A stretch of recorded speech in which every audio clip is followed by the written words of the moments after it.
tarde a todos. Eu queria agradecer enormemente o convite para estar aqui.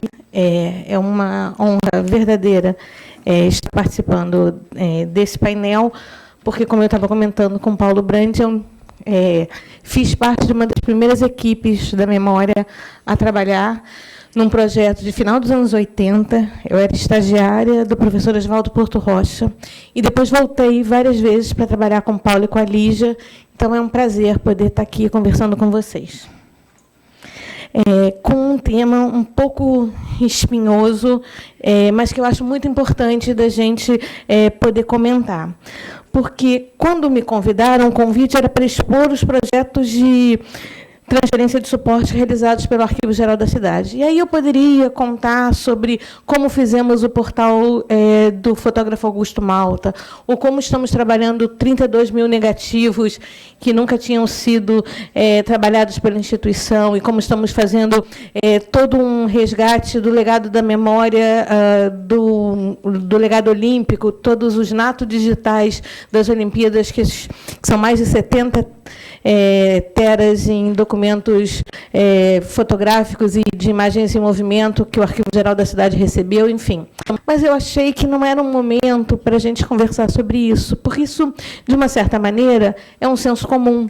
Há manuais de trabalho de como fazermos essas questões, tanto a nível internacional, pelo ICA, como pelo projeto Interpares, e por todo o manancial que o Arquivo Nacional e o CONARC, o Conselho Nacional de Arquivos, vem acumulando já há 25 anos, pelo menos, nessa seara.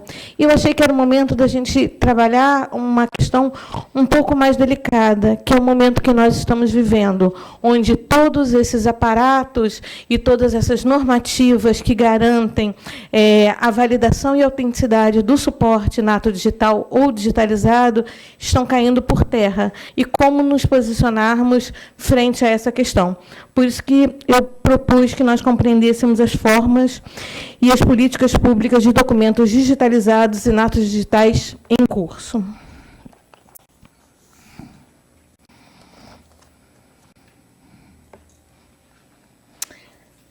Bom, para a gente iniciar essa questão, eu queria fazer um pouco uma provocação a vocês.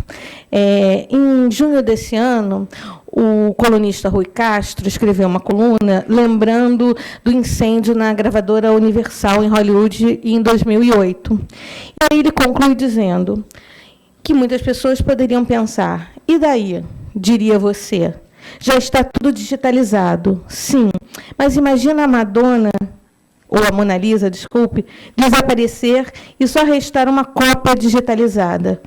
Ou imagina você próprio apenas digitalizado. Ou, como a gente viu no incêndio do Museu Nacional, hoje a gente tem imagens digitalizadas do acervo, que podem estar em tridimensional, mas a gente não tem mais o acervo. O que é uma transferência de suporte digitalizado? É uma representação do eu, mas ela não é o acervo, ela é apenas uma representação. Por isso, a gente precisa ter muito cuidado quando a gente acha que está tudo resolvido se nós tivermos uma cópia digital. Não necessariamente estará tudo resolvido. O nosso problema não é necessariamente o papel. Se entrarmos numa sala de um órgão público e encontrarmos toneladas e toneladas de papel em estado bastante deteriorado, nós temos como intervir naquela deteriorização e trazer as informações daquele suporte em papel. E eu sempre brinco que a minha dissertação de mestrado, que foi defendida em 96, e eu fui para os Estados Unidos em 2002 e comprei uma coisa que era moderníssima, chamada zip driver externo, que vocês não devem ter a menor ideia do que seja, mas era como se fosse um disquete, para alguém que lembra como era um disquete, super capacitado a agregar informações. Era uma passagem entre o disquete e o CD. Enfim, ainda bem que eu publiquei a tese, porque o zip drive externo ninguém mais lê, e não houve uma passagem entre o zip driver e o CD. Então, se o papel eu consigo trazer essas informações, o analógico, às vezes no digital isso não é tão fácil assim. E por isso que eu queria muito que a gente se inspirasse nessa frase do Rui Castro. E aí eu vou um pouco contar a história por formação, né, por dever de formação como historiadora, por mais que trabalhe em arquivos há mais de 15 anos, onde tudo isto começou até a gente entender em que estado está a política de digitalização e de guarda de atos digitais hoje no país.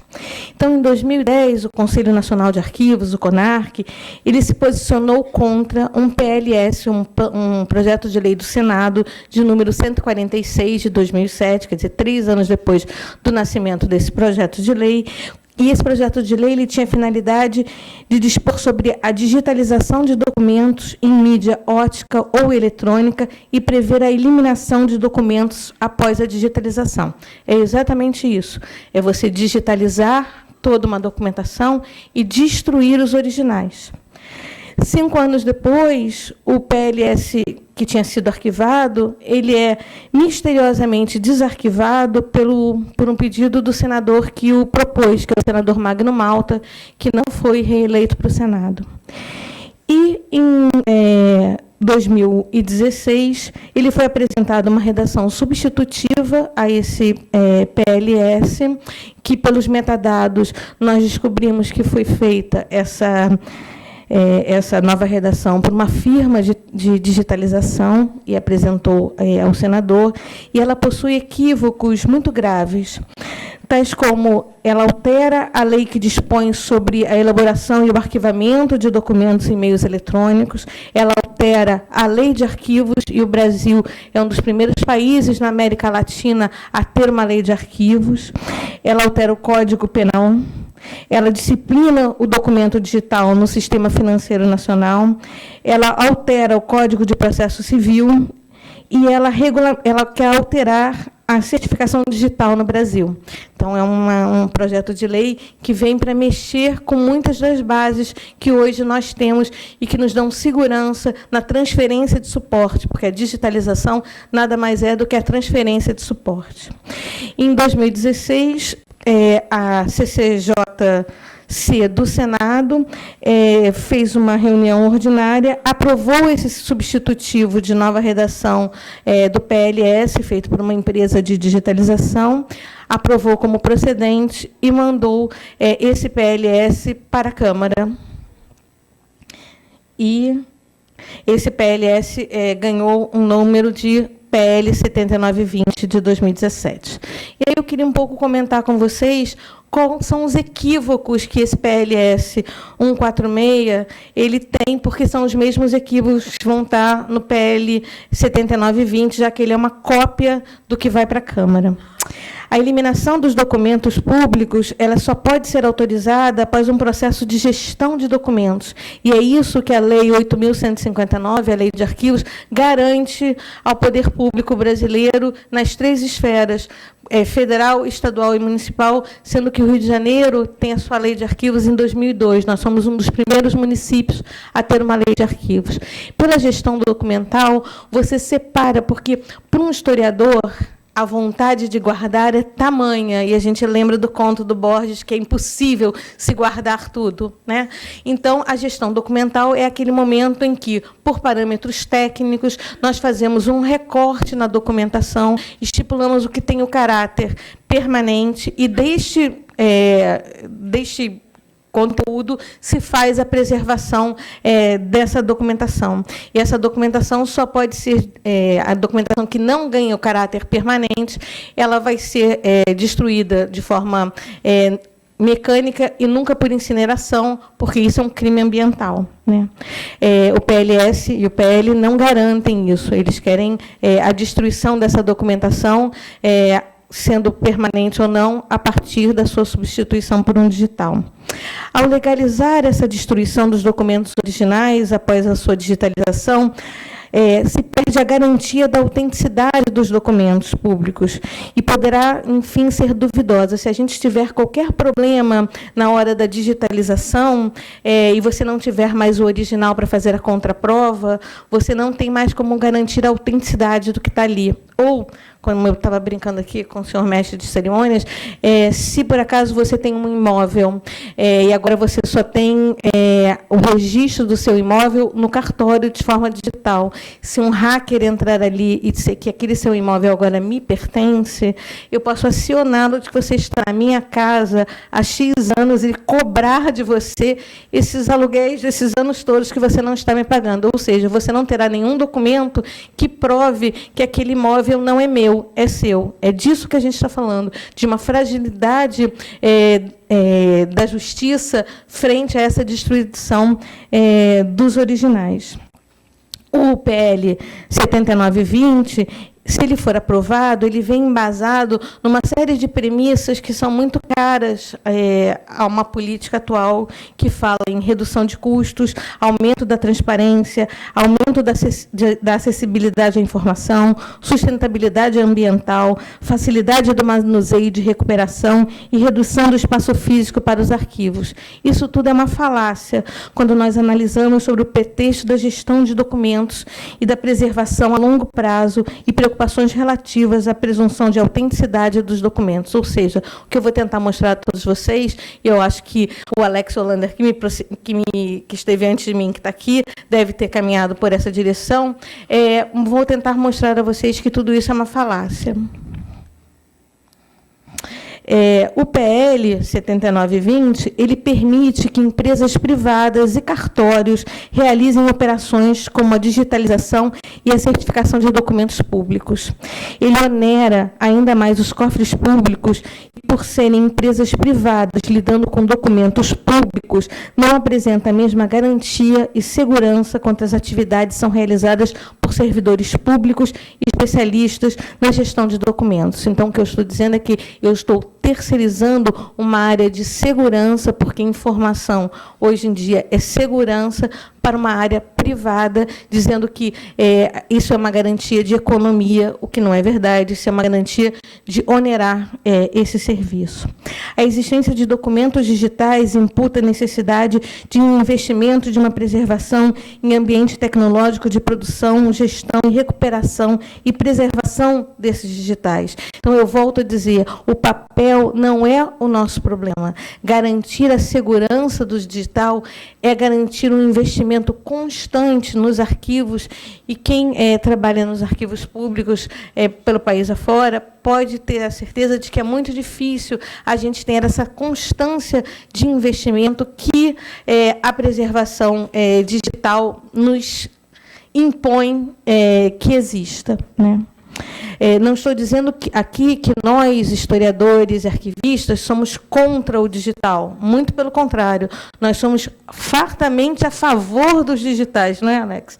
Mas a gente quer que isso seja feito de forma segura e que garanta a autenticidade e a transparência desse processo todo. E, para isto, a gente precisa de somas consideráveis de investimento. A ideia de que o proposto no PL geraria uma economia, portanto, de recursos, ela não é verdadeira, já que a segurança dos documentos digitais e sua proteção a longo prazo vincula-se à disponibilização de somas consideráveis de recursos públicos.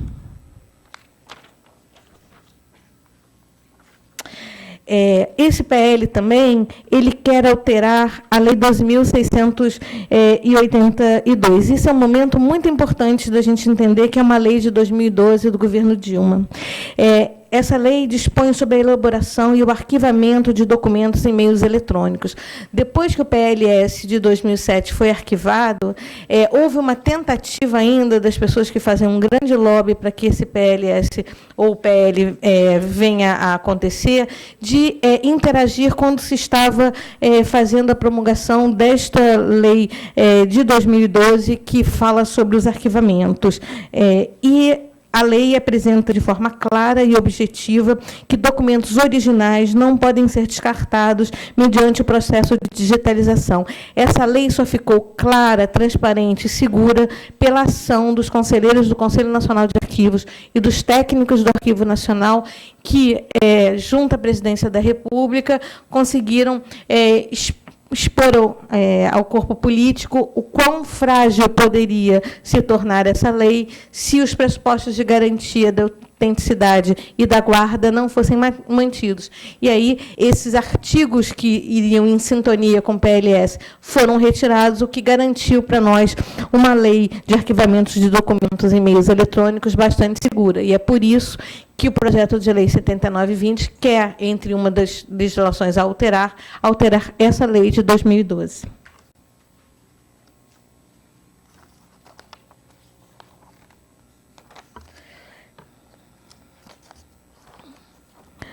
O PLS, porque tanto se falar no PLS ou no PL é quase que falar sobre a mesma coisa, ele, após o seu desarquivamento e a sua redação na tentativa de intervir na legislação, e quando a gente consegue vetar tudo isso, são tantas as ações dentro do governo para impor, de alguma maneira, essa ideia de que a solução é digital, que é muito cansativo para todos nós que estamos nessa luta, porque quando parece que você venceu de um lado, um outro monstro sobe por um outro lado, enfim. E o monstro do momento é o PEN, que é o Processo Eletrônico Nacional, que é uma iniciativa conjunta dos órgãos e entidades das esferas da administração pública, com o intuito de construir uma infraestrutura pública de processos e documentos administrativos eletrônicos. É sempre a ideia de modernizar a administração pública pela forma do documento digital, documento nato digital. E volto a dizer, nós, historiadores e arquivistas que trabalhamos nos arquivos públicos, somos fartamente a favor de tudo isso. Só que, atualmente, o que o governo federal está usando é o SEI, que é o Sistema Eletrônico de Informação, que é uma solução de processo eletrônico desenvolvida pelo Tribunal Regional Federal da 4ª Região, no âmbito do PEN, do Processo Eletrônico Nacional. Só que o SEI, ele é um processo, um meio de construir documentos nato-digitais, mas ele não está preocupado com a preservação desta documentação. Então, o que você tem hoje em dia são quilômetros pesados de terabyte rodando por aí, gastando uma quantidade de dinheiro enorme para você manter essa documentação segura em nato digital, só que você está guardando muito mais do que você precisa guardar, porque você não passa por um processo de gestão documental, não elimina o que já poderia ser eliminado e não mantém apenas o que deve ser mantido. E é nisso um pouco que a gente está vivendo. Quer dizer, todo mundo tem aquela ideia da modernização da administração pública, e por isso que essa palestra tem essa ideia de como o não planejamento gera muito mais danos do que a falácia de que nós estamos entrando na modernidade porque temos uma administração completamente nato digital. Bom, toda essa discussão que envolveu os projetos de lei, como sempre, vão deveriam estar vinculadas ao Conselho Nacional de Arquivos, e em 2016, durante a 86ª reunião que fizemos em Brasília, o CONARC, os conselheiros do CONARC, fizeram questão de se posicionar contra o PLS. Nós não quisemos apresentar uma alternativa ao PLS, porque achávamos que, se fizéssemos isso, estou dizendo aqui porque estava lá, e fui uma das pessoas que defendeu essa ideia, nós estávamos colaborando com o PLS, apresentando uma alternativa, e o que acabaria acontecendo no plenário do Senado ou da Câmara é que diriam, bom, o CONARC se posicionou com essas e essas medidas, a gente não vai considerar isso e vamos votar o que nós tínhamos para votar, mas ficaria para a história de que o CONARC tinha se posicionado e tinha apresentado alterações àquele PLS, como se ele pudesse ter alterações possíveis, e nós nos posicionamos contrário a tudo isso, dizendo que não. Nós achávamos que era um PLS que deveria ser arquivado. O procedimento referente à destinação final do documento é o mesmo tanto quando você pensa no papel ou quando você pensa no digital. Então, se o CONARC vem com um manancial de reflexões de como fazer a guarda dessa documentação a partir da gestão de documentos, ainda na maneira analógica, nós não achávamos coerente nos posicionar nessa forma da maneira digital. Para nós, a documentação de caráter permanente necessita ser arquivada na instituição arquivística pública em um repositório digital confiável. Sem isso, a memória, o valor de prova e a autenticidade não serão preservados. Pede-se o acervo histórico e probatório. E aí não é pede-se o acervo histórico ou probatório, é o acervo histórico e probatório. E é isso que o SEI não faz, e é isso que todas as medidas atuais de uma política de digitalização, por mais que nós, no Brasil, tenhamos um manancial de pesquisadores que vem se debruçando há pelo menos 25 anos sobre essa questão, parecem que não conseguimos romper essas barreiras e fazer com que essas medidas de segurança possam adentrar o universo tanto da administração como dos arquivos públicos. Então, o SEI, que muitos de vocês devem estar usando, não pode ser considerado um sistema informatizado de gestão arquivística de documentos, um SIGAD, por não apreender todos os requisitos para tal. Ou seja, a documentação que está sendo produzida hoje na ato digital não tem nenhuma segurança de guarda. Mas vamos voltar ao trâmite do PL. Então, o PL ele foi apensado a vários outros PLs, que se falava sobre comércio eletrônico de documentos, foi desapensado de tudo isso e passou já por duas comissões, a Comissão de Ciência e Tecnologia, Comunicação e Informática e a Comissão de Trabalho, de Administração e Serviço Público. Ambas foram favoráveis ao PL, dizendo que ele é absolutamente correto. Infelizmente, por mais que tenhamos tido um trabalho de fazer audiências públicas para tentar explicar os danos que o PL pode trazer. Atualmente, nós fizemos um pouco uma tentativa de ganhar tempo, mas, como vocês vão ver ao final, essa nossa tentativa não vai valer de absolutamente nada, e conseguimos fazer com que o PL fosse para a Comissão de Cultura, que é presidida pela deputada Benedita da Silva, que solicitou a consultoria legislativa da Câmara um novo PL sobre a digitalização de acervos documentais. Depois dessa comissão, provavelmente o PL vai para a CCJ e aí pode ser votado em plenário. A distribuição recente na Comissão de Cultura, que estava fora, foi uma tentativa de ganharmos tempo, e também porque de constituir uma comissão especial que tivesse a proposição de versar sobre matéria de competência de mais de 3 comissões que devam se pronunciar quanto ao mérito por iniciativa do presidente da Câmara ou um requerimento do líder e de presidentes de comissões interessadas. O que a gente ganha, além de tempo? Uma nova visão sobre o tema, a gente espera, e não há uma certeza exata do que esses desdobramentos vão proporcionar, mas é uma tentativa um pouco desesperada de que a gente possa intervir nesse processo. Por que houve uma disputa muito grande se a gente deveria ou não investir numa comissão de cultura para legislar sobre a matéria?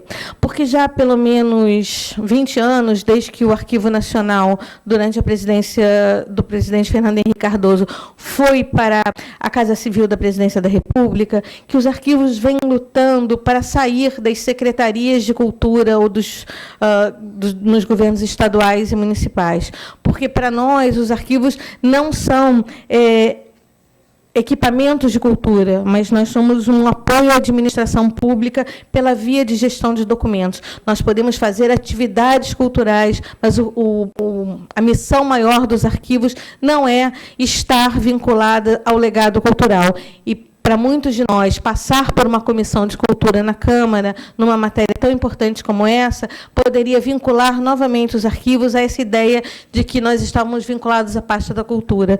Por isso, é sempre uma tentativa de que a gente sabe que na cultura vai ter interlocutores capazes de ouvir e entender um pouco mais do que a gente está pleiteando, mas, ao mesmo tempo, é uma estratégia de difícil caminho. Bom, nesse momento, a gente também se encontra sem o nosso maior órgão representativo, que é o CONARC. E aí eu pus, se é que nós tenhamos o fim do CONARC, né? O CONARC, ele vinculado, ele foi estabelecido pela Lei de Arquivos de 91, mais o decreto do governo federal de 2019, que acabou com todos os conselhos e colegiados, ou restringiu os conselhos e colegiados. Ele não restringiu os conselhos e colegiados que tivessem sido estipulados por lei, mas houve um entendimento, tanto no Ministério da Justiça como da Direção do Arquivo Nacional, de que o CONARC deveria passar por uma nova reestruturação, e, nesse momento de grave disputa no poder da seara da digitalização, nós estamos realizando sessões extraordinárias. Bom, se as coisas já estavam ruins, as coisas podem piorar. E as coisas pioraram bastante. Com a medida provisória 881 de 2019, que vai versar sobre a Declaração de Direitos de Liberdade Econômica, lá no meio de todos os jabutis que a gente coloca, né, que as pessoas colocam nesses projetos de lei, se colocou, no capítulo 2, artigo 3º, inciso 10º, que arquivar qualquer documento por meio de microfilme ou por meio digital, conforme técnica de requisitos estabelecidos em regulamento, hipótese em que se equiparará o documento físico para todos os efeitos legais e para a comprovação de qualquer ato de direito público. Ou seja, como eles já tinham tentado desarquivar o PLS, interferir num projeto de lei sobre o arquivamento, levar o PL para a Câmara e a gente fazer várias manobras, então eles intervieram pela via da medida provisória e colocaram como uma das medidas de economia que a medida provisória 881 estabelece, que o documento digitalizado é igual, tem o mesmo valor que o documento original. Eu não estou falando de natos digitais, eu estou falando de documentos digitalizados. E, por isso, a gente não precisa manter a cópia em papel. Infelizmente, essa medida provisória foi sancionada há uma semana atrás, então, toda essa nossa luta com o PL que estava na Câmara, nós fomos vencidos sem nem poder lutar, né? Então, ressalta-se ainda que a medida provisória contempla apenas os documentos privados, mas lembrando que a lei que eu falei, de 2012, trata de documentos digitais produzidos na esfera pública e na esfera privada. A medida provisória desregulamenta uma série de instrumentos que garantiam a segurança jurídica nas áreas de trabalho e de economia, e é uma importante alteração que pouco foi explicitada. A medida provisória, aprovada na Câmara e no Senado e sancionada, decidiu sobre a digitalização de documentos de direito público sob a guarda privada, ou seja, atropelou o PL. O PL, como a medida provisória, autorizam a destruição de documentos originais após a digitalização, desconsiderando os riscos de fraude do processo de digitalização, além de ser economicamente errada. Isso porque ambas estimulam a impressão de documentos ao invés da criação de documentos que já nasçam num ambiente digital e seguro. Então, não adianta nada você dizer, olha, estou digitalizando, mas autoriza que você imprima essa digitalização. Nesse artigo 3º do inciso 10 lá da medida provisória, é autorizado arquivar qualquer documento por meio de microfilme ou por meio digital, eles são equiparados, e a medida provisória que trata só de documentos privados abocanhou os documentos públicos e nada legislou sobre como se dará regulamentação, principalmente em relação à técnica e requisitos que estão abertos a todo tipo de interpretação. A certificação da digitalização, a medida provisória afirma que empregar o uso de certificação no padrão da ICP Brasil terá garantia de integralidade, autenticidade e confidencialidade para documentos públicos e privados. A integralidade não pode ser definida por um certificado, pois esse diz respeito ao processo de scanner e não à produção de documentos digitais. Ou seja, a medida provisória ela é escrita de uma maneira completamente equivocada e joga por terra 30 anos de pesquisa nas áreas dos arquivos e das universidades, nas áreas da ciência da informação e da arquivologia desse país. O mesmo ocorre com a autenticidade, que só pode ser verificada com o original. Um documento autêntico é aquele que se mantém da mesma forma como foi produzido e, portanto, apresenta o mesmo grau de confiabilidade que tinha no momento de sua produção. O documento nato digital, aquele que já nasce no ambiente digital, sem ser impresso, já conta com esses princípios aplicados aos seus metadados, mas o digitalizado não contém essas qualidades.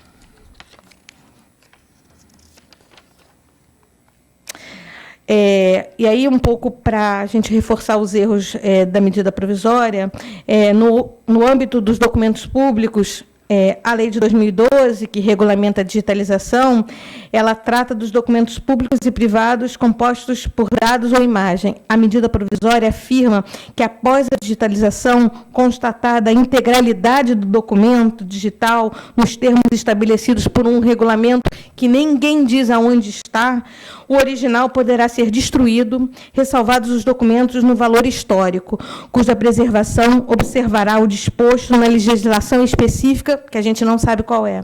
Não existe hoje, na legislação brasileira, nada que defina o que é documento histórico. Na verdade, o que a gente acha é que a medida provisória pode estar se referindo ao processo de gestão de documentos e que seria de caráter permanente e onde não se permite a destruição, mas nada está escrito. A medida provisória também retira do Ministério da Justiça e da Autoridade Nacional da Área, o Arquivo Nacional, a prerrogativa da regulamentação. Esta passa ao Ministério da Economia por meio do ato do Secretário de Governo Digital e da Secretaria Especial de Desburocratização, Gestão e Governo Digital, que estabelecerá os documentos cuja reprodução conterá código de autenticidade verificável. Não há qualquer referência à gestão de documentos. A medida provisória transfere para a prerrogativa de definição de metodologias e técnicas para digitalização em detrimento das pesquisas científicas e normativas do CONARC, com interfaces no Conselho Internacional de Arquivos. A medida provisória determina ser lícita a reprodução de documento digital em papel que contiver mecanismo de verificação de integridade, além de transferir uma boa área de lucro nas definições de produtos tecnológicos. A medida provisória institui, para a economia dos custos de impressão, incentivará a impressão em papel de documentos digitalizados, agora em cópias infinitas, visto que basta ter uma assinatura eletrônica para ser considerado verdadeiro. A legislação determina que, para documentos públicos, será usada apenas a certificação digital no padrão da ICP Brasil. A medida provisória regula que valerá apenas assinaturas eletrônicas pagas, não valem assinaturas definidas pelas instituições em seus sistemas próprios. Resumindo, esse resumo é muito uma fala do professor Daniel Flores, que eu acho que não precisa ser apresentado, mas, de qualquer maneira, é uma das maiores autoridades em documentos eletrônicos no país. E o Daniel resume: o governo agora pode queimar documentos originais, pagar caro para digitalizar esses documentos e autenticar, pagar para imprimir de novo, e será o mercado que definirá os preços e as tecnologias com poder concedido por lei. Uma ideia para economizar, acabará por aumentar o consumo de papel, o investimento em plataformas e tecnologias desenvolvidas em parceria, mas por instituições privadas. O Estado não poderá, assim, economizar. Gastará mais com esse projeto e não desenvolverá uma política pública de digitalização. E, como diz o Daniel, será que já aceitamos produzir documentos natodigitais em sistemas que não arquivam e não lhes dão a custódia devida, que introduzem que induzem ao cometimento de crime e que não recolhem aos arquivos históricos permanentes? A administração pública está em risco iminente de insegurança jurídica e perda da memória. Não podemos permitir que a discussão, a formação e a prática nos arquivos sejam incipiente ou inexistente sobre documentos digitais, a ponto de acabarmos concordando com o SEI, com o PL e agora com o livre comércio e assim por diante. E, por isso, há algum tempo, cerca de 2 anos, nós fizemos um coletivo chamado Queima de Arquivos Não. E eu convido os senhores a entrar e conhecer um pouco da discussão que está ali presente. Muito obrigada.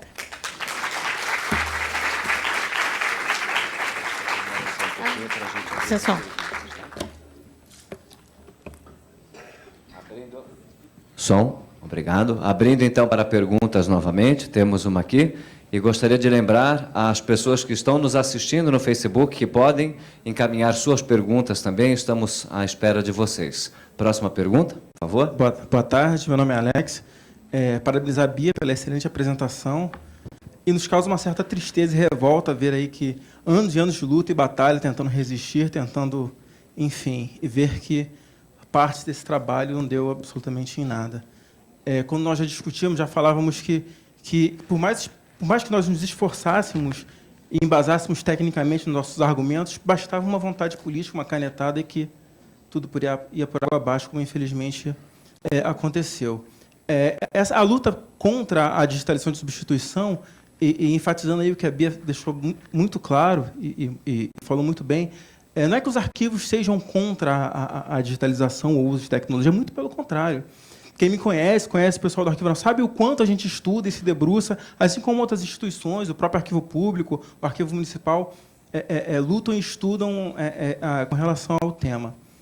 Mas ver que tudo isso foi por água abaixo, enfim, tudo por uma questão política, por lobby, os bancos vêm com um lobby muito forte, por outro lado, os cartórios vêm com... A gente participou de reuniões, a gente sabe bem como todo esse contexto, com todo esse lobby se constrói, enfim... e ver que a medida provisória passou, e agora é tentar reduzir o prejuízo atacando a regulamentação, que eu também já não sei mais qual é o capital político que temos para tentar barganhar ou negociar algo com relação à regulamentação disso.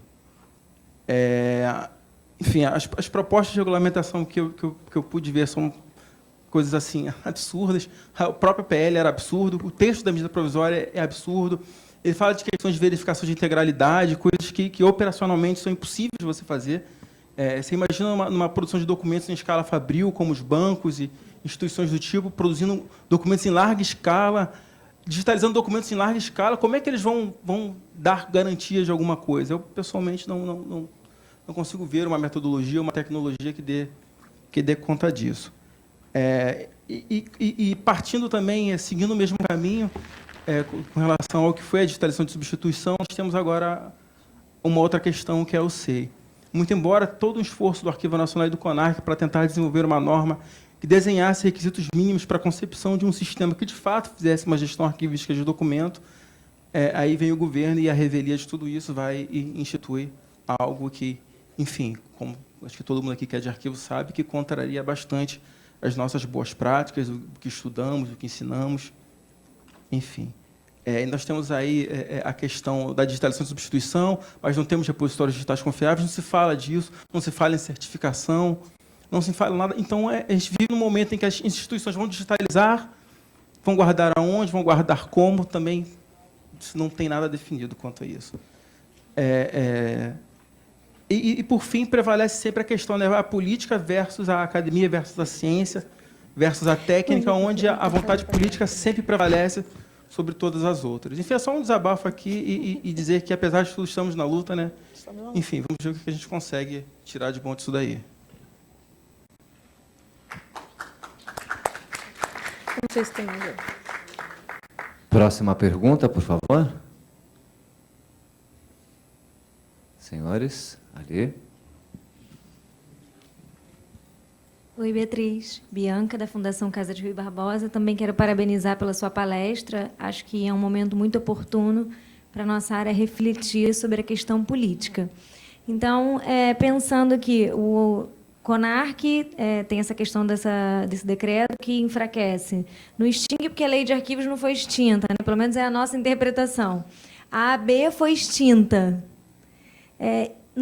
Em qual lugar, não sei, eu fiquei pensando durante sua palestra o tempo inteiro qual o lugar institucional que a gente possa requerer, que a gente possa, enfim, eu não sei. A gente não tem mais uma reunião, a gente tem a AERJ ainda aqui no Rio de Janeiro, são poucas associações que ainda persistem.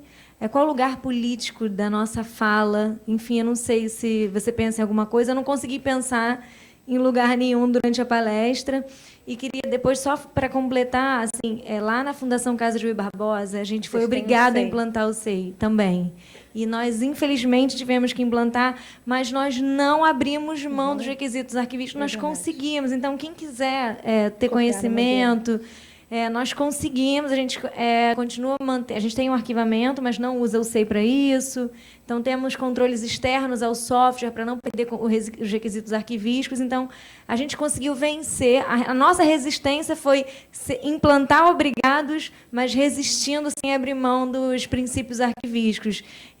Porque a gente é obrigado, infelizmente. Mas quem quiser ter um pouquinho mais de acesso, a gente está à disposição. E saber qual é o nosso lugar político. Eu já fico na dúvida. Qual é o lugar político do arquivista hoje no Brasil? Eu não sei.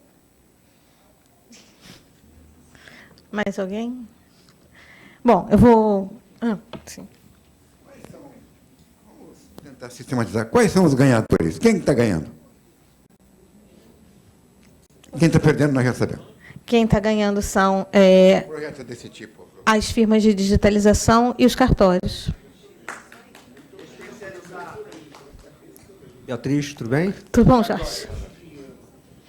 Uma pergunta, você falou em atropelo jurídico, né? Isso não seria uma matéria de discussão no Supremo, constitucional? Eles inseriram um dispositivo sobre a reprodução numa MP de liberdade econômica.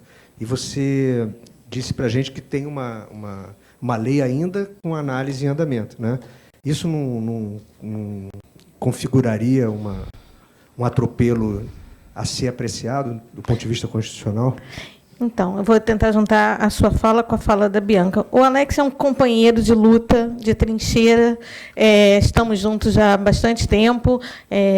O Alex faz parte de uma câmara, ou fazia parte de uma câmara técnica do CONARC de documentos eletrônicos que tem uma respeitabilidade internacional pelo projeto Interpares. Enfim, é um lugar de referência. O Brasil é um lugar de referência na arquivologia na América Latina e internacional. Nós temos 18 escolas de arquivologia, isso não existe na América Latina. Então, nós viemos de um lugar onde temos uma massa crítica acumulada sobre a questão muito grande.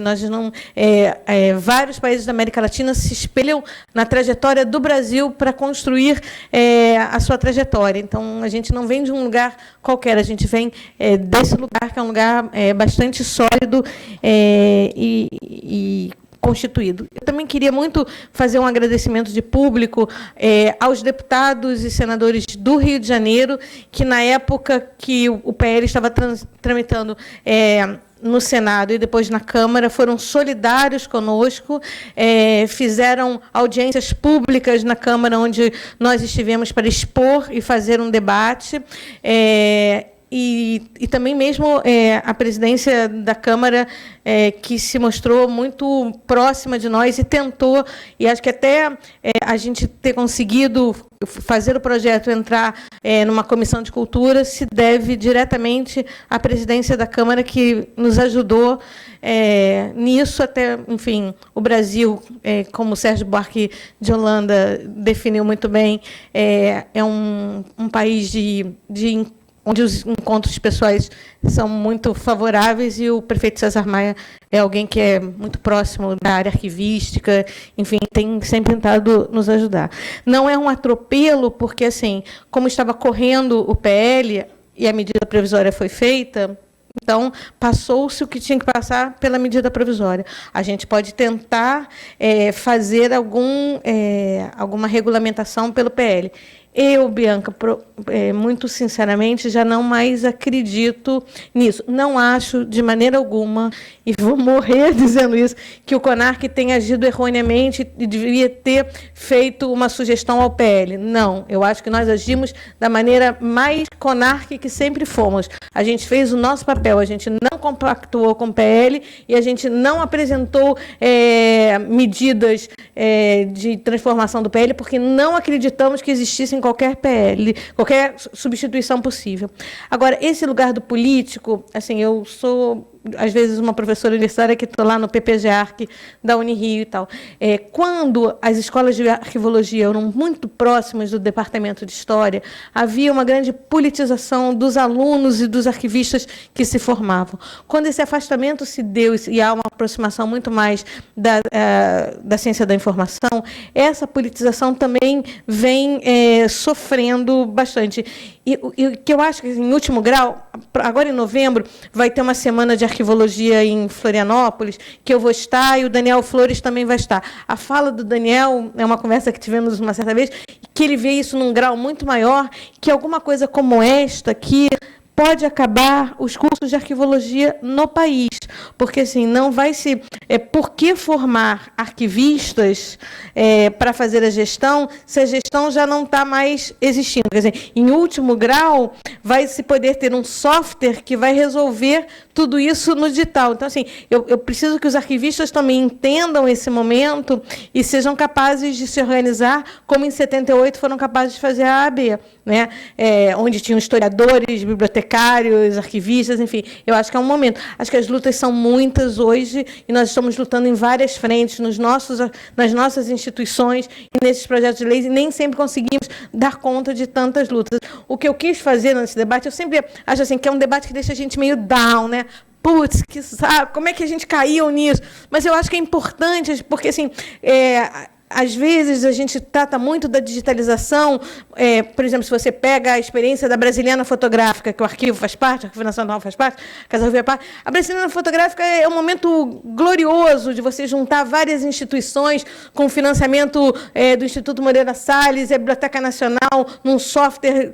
É lindo você poder falar sobre tudo isso, mas isso é um pequeno ponto dentro de um mar um pouco maior e tentar mostrar politicamente como o nato digital e o digital estão numa batalha, numa trincheira por financiamentos e por dinheiro muito maior nesse momento, né? O que significa esse momento para a digitalização? Porque o que já está nas nossas instituições e o que a gente vai fazer com esse digital é fácil, né? Agora, o problema é como é que a gente vai garantir a segurança do que ainda não chegou nos nossos repositórios. E talvez os arquivos tenham tão pouco dinheiro para trabalhar exatamente para se dizer assim, olha, não dá, eles não têm essa estrutura toda, né? Vamos, então, manter o lado privado. E o que eu tentei mostrar aqui é que o lado privado vai custar muito mais caro ao governo do que investir nas nossas instituições públicas, que são de excelência, seja elas dos tamanhos que tiverem, tem ali servidores completamente comprometidos com o trabalho que estão fazendo. É um pouco isso. Espero que eu não tenha deixado assim vocês muito decepcionados, assim, muito tristes com esse panorama, mas enfim, é a realidade que estamos vivendo e acho que é importante a gente poder saber o que está acontecendo e dos perigos que podem causar para as nossas próprias vidas. Essa coisa, agora não teremos mais carteira de trabalho, vamos ter carteira de trabalho digital. Alguém está pensando onde é que vai guardar esse monte de informação que com segurança para que quando daqui a 30 anos alguém pudesse se aposentar, 40, não sei mais quando é que a gente vai poder se aposentar, que a gente tenha algum documento que diga exatamente aonde a gente trabalhou. É um pouco dessa discussão que está em pauta nesse momento. É isso. Então, agradecemos. Obrigada.